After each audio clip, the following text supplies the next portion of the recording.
natin para sa lagay ng ating panahon ngayong umaga po ng April 13, 2025. Sa ngayon po ay nananatili na walang anumang banta ng sama ng panahon.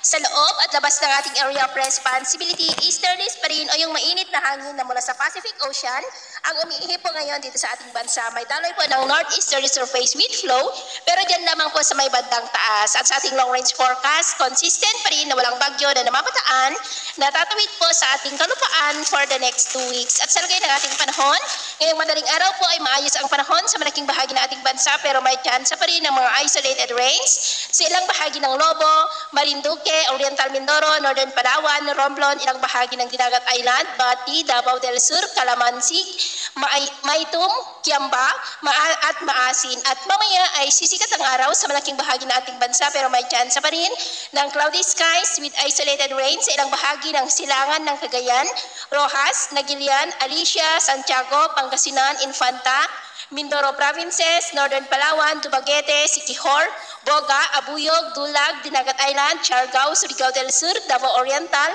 Davao del Sur, Sulu Archipelago at Zamboanga. At mamayang hapon, may chance pa rin ng cloudy skies with isolated rain sa ilang bahagi ng ating bansa. Kaya kung lalabas tayo sa ating mga tahanan, ugaliin naman po natin lagi ang magdala ng kahit na lang panangga natin sa init ng araw at proteksyon na rin po sa mga biglaang buhos ng ulan. At sa atin naman pong mga baybayin, wala naman po tayong nakataas na namang gale warning signals, pero iba yung pag-ingat lamang po kung papalaot tayo para po mas makaiwas sa mga sakunang pangkaragatan.